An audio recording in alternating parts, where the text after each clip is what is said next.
Friends, आज इस video में बात करते हैं LIC पॉलिसी SIIP यानी कि सिस्टमेटिक इन्वेस्टमेंट प्लान नंबर 852 के संबंध में। यह एक unit link non participating individual life insurance policy है, यानी कि यह पॉलिसी शेयर मार्केट से संबंधित है, इसलिए यह LIC को होने वाले लाभ हानि में शामिल नहीं होती है और यह एक रेगुलर प्रीमियम वाली पॉलिसी है। सो हेलो एंड नमस्ते फ्रेंड्स, मैं मनोज कुमार यादव, एक फाइनेंशियल डॉक्टर। हमारे YouTube channel money manager Manoj पर आपका हार्दिक स्वागत है। तो आइए अब हम इस पॉलिसी को विस्तार से जानते हैं और सबसे पहले बात करते हैं इस पॉलिसी की eligible conditions and other restrictions की। तो minimum and maximum basic sum assured, यानी कि इस पॉलिसी को कम से कम और अधिकतम कितने सम एश्योर्ड के लिए लिया जा सकता है। तो यदि किसी व्यक्ति की आयु 55 वर्ष तक की है तो वह अपने एनुअल प्रीमियम के 10 गुने के बराबर उसका लाइफ कवर इसमें होगा, और यदि उस व्यक्ति की आयु 55 साल या उससे अधिक है तो उसके एनुअल प्रीमियम के 7 गुने के बराबर उसका रिस्क कवर होगा। इस पॉलिसी को लेने के लिए किसी भी व्यक्ति या हम कहें बच्चे की आयु कम से कम 90 दिन पूर्ण होनी आवश्यक है। साथ ही मैक्सिमम एज एट एंट्री, यानी कि कोई भी व्यक्ति जिसकी आयु अधिकतम 65 वर्ष है वह इस पॉलिसी को ले सकता है।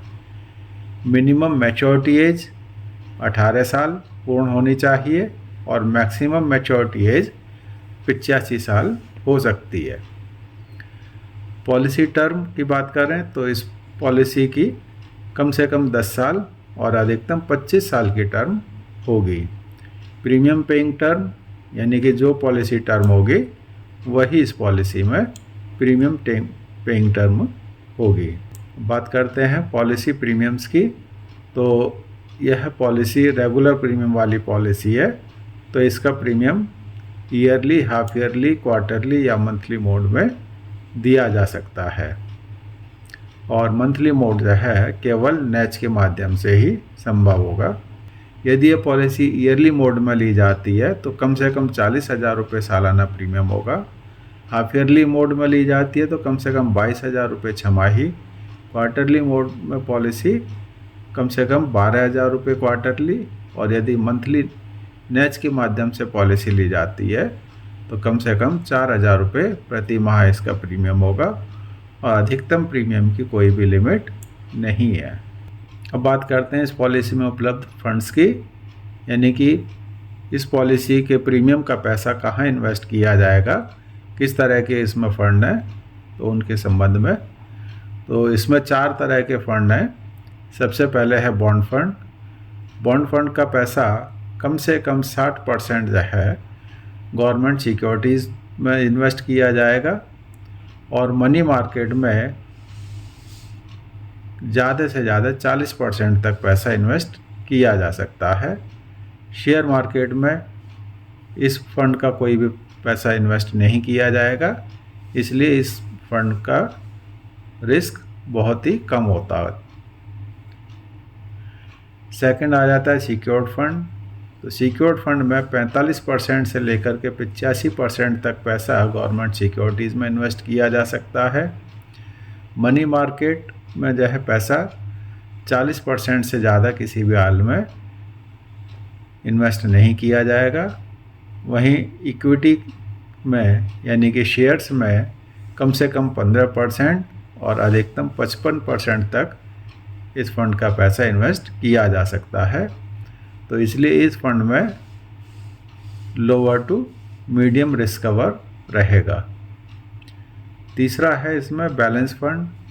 बैलेंस फंड में कम से कम 30% और अधिकतम 70% तक पैसा गवर्नमेंट सिक्योरिटीज़ में इन्वेस्ट किया जा सकता है। मनी मार्केट में मैक्सिमम 40% तक पैसा इन्वेस्ट किया जा सकता है।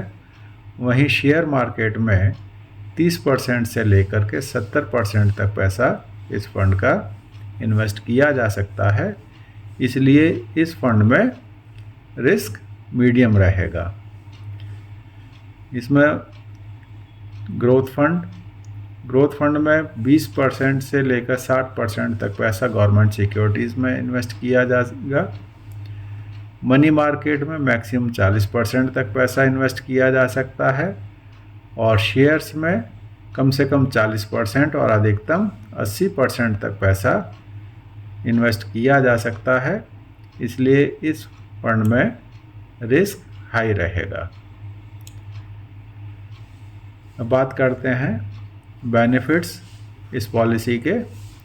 सबसे पहले death benefit.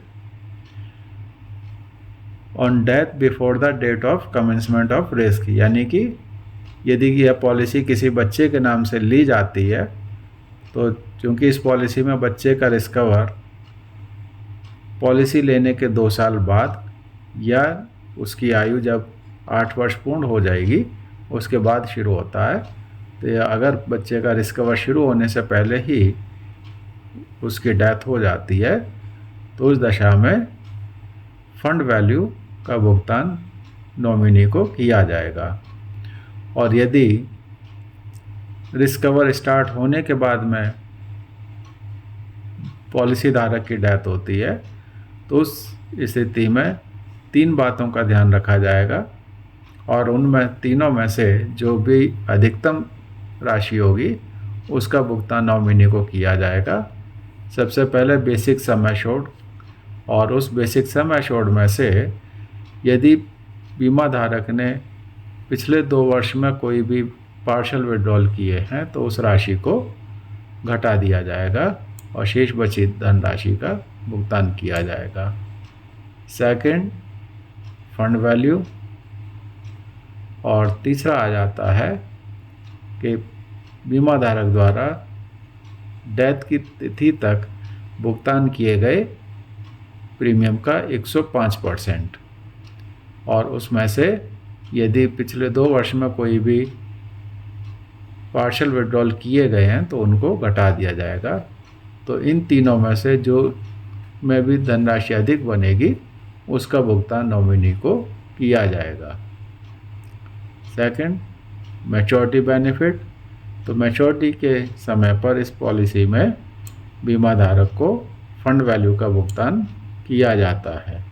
Refund of mortality charges, यानी कि बीमा धारक जब मैच्योरिटी तिथि तक जीवित रहता है तो फंड वैल्यू के साथ साथ उसको इस पूरी अवधि में जो भी मोर्टेलिटी चार्जेस उससे काटे गए होंगे उनको वापस कर दिया जाता है। लेकिन यदि कोई एक्स्ट्रा प्रीमियम है या राइडर का प्रीमियम है या टैक्सेस हैं उसको भुगतान नहीं किया जाएगा। और यदि यह पॉलिसी सरेंडर की जाती है तो उस दशा में भी मोर्टेलिटी चार्जेस का भुगतान नहीं किया जाएगा। आइए अभी हम इस पॉलिसी को एक एग्जाम्पल के रूप में ले लेते हैं और यहाँ हम लेते हैं कि पॉलिसी की मैच्योरिटी उसको किस तरीके से मिलेगी। एक व्यक्ति जिसकी आयु पॉलिसी लेते समय 30 वर्ष है और यह माना गया कि उसने 25 वर्ष के लिए पॉलिसी ली है, क्वार्टरली प्रीमियम उसका 30,000 रुपये है और मान लीजिएगा कि उसने बॉन्ड फंड में पैसा इन्वेस्ट किया है। बेसिक सम एश्योर्ड 12 लाख रुपये हो जाएगा क्योंकि उसका प्रीमियम सालाना 1,20,000 हो गया और आयु 30 वर्ष है तो उसके सालाना प्रीमियम के 10 गुने के बराबर इसमें रिस्क कवर होगा। तो इसलिए बेसिक सम एश्योर्ड हो गया 12 लाख रुपये। अब यहाँ हम देखेंगे कि 25 वर्ष तक बीमा धारक द्वारा प्रीमियम का भुगतान किया जाएगा और 25 वर्ष की अवधि में उसके द्वारा कुल 30 लाख रुपये प्रीमियम जमा कर दिया जाएगा। तो इस प्रकार से 55 वर्ष की आयु पे यानी कि जब उसको मैच्योरिटी मिलेगी तो यह एक्सपेक्ट किया गया है कि यदि 4% का रिटर्न आते हैं इसमें, उस दशा में उसकी मैच्योरिटी जो बनेगी वो लगभग 40 लाख रुपये बनेगी। इसी प्रकार से यदि रिटर्न 8% के आते हैं तो उस दशा में 69 लाख रुपये मैच्योरिटी हो जाएगी और यदि रिटर्न 10% की दर से आते हैं तो उसको 93 लाख रुपये की मैच्योरिटी मिलेगी। तो ये तो हो गई फंड वैल्यू। तो फंड वैल्यू के साथ में उसको मोर्टेलिटी चार्जेस जो भी उसके काटे गए थे इस पीरियड में, उनकी भी वापसी हो जाएगी।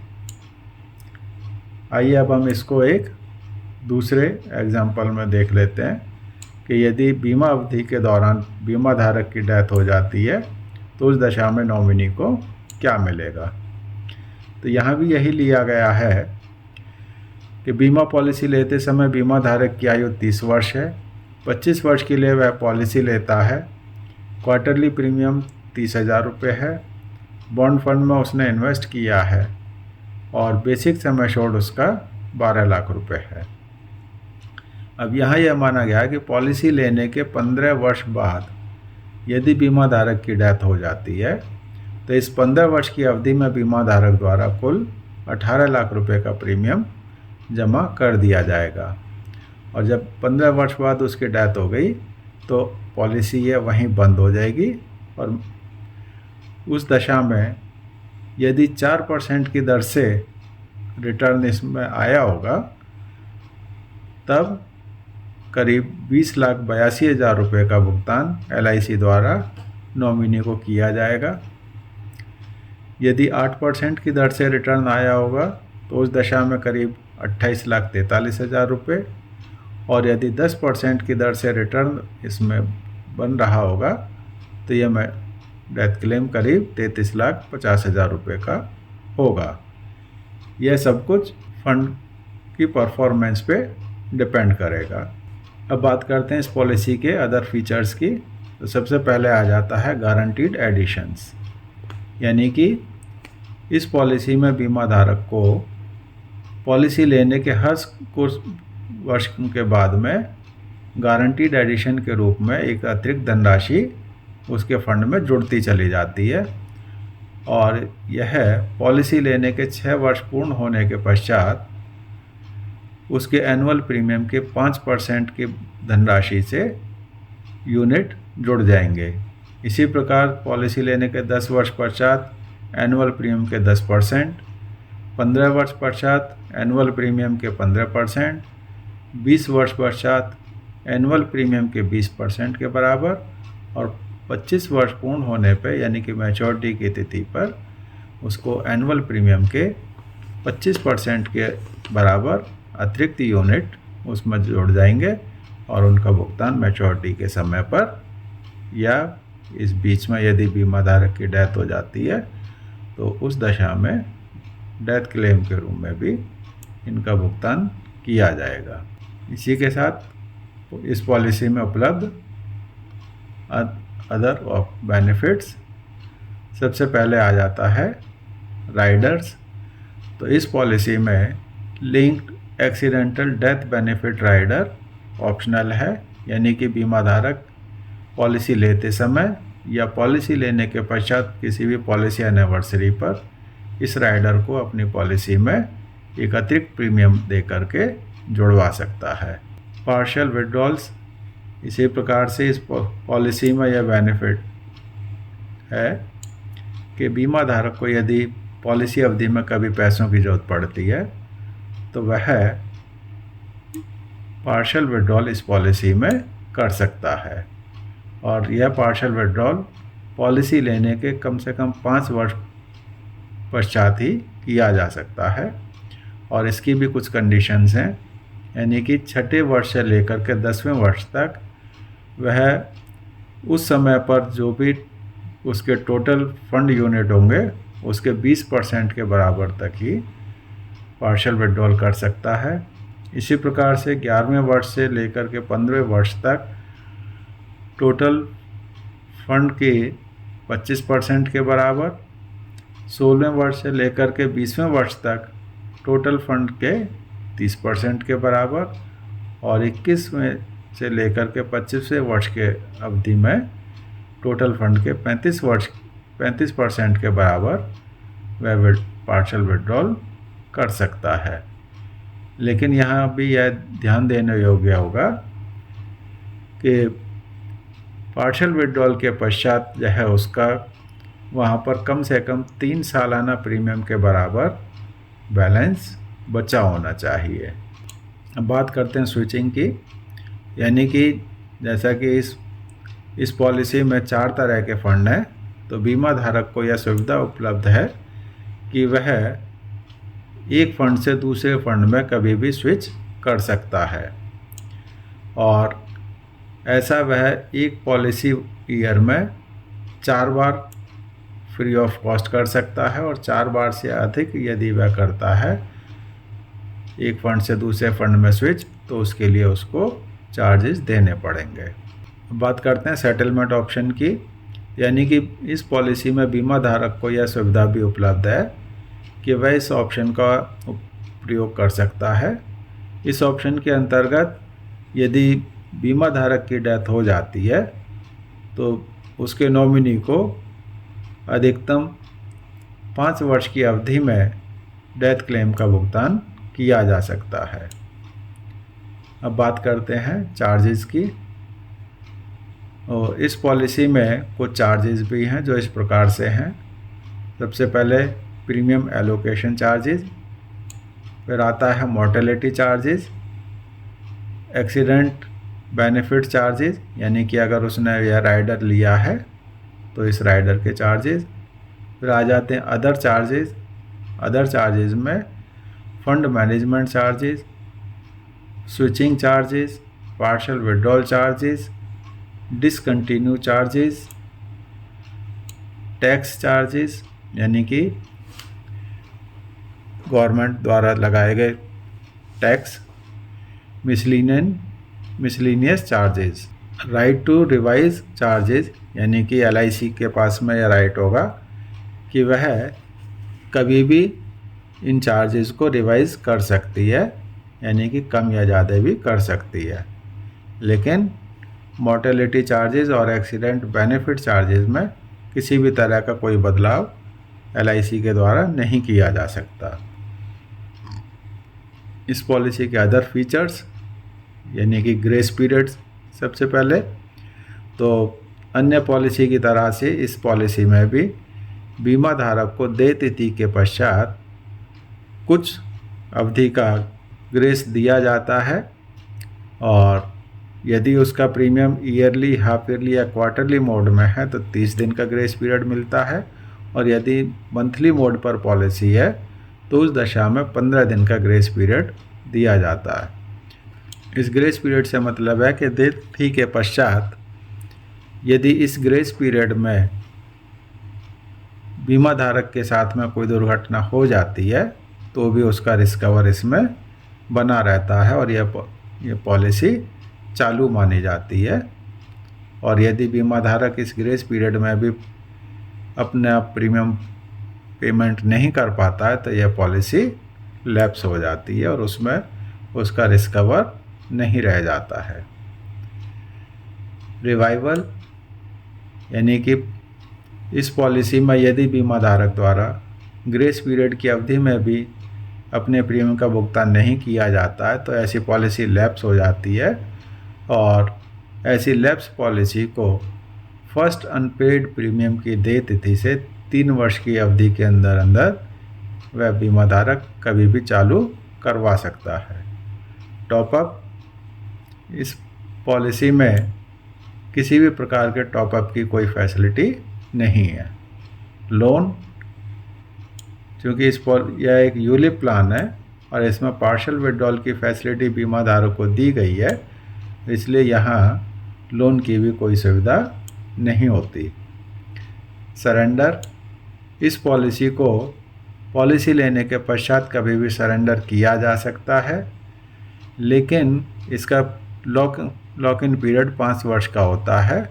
तो यानी कि अगर लॉक इन पीरियड से पहले ही, यानी कि 5 वर्ष से पहले ही बीमा धारक द्वारा इस पॉलिसी को सरेंडर किया जाता है तो यह पॉलिसी सरेंडर तो हो सकती है, लेकिन बीमा धारक को उसका भुगतान पॉलिसी की डेट ऑफ कमेंसमेंट से कम 5 वर्ष के पश्चात ही किया जाएगा।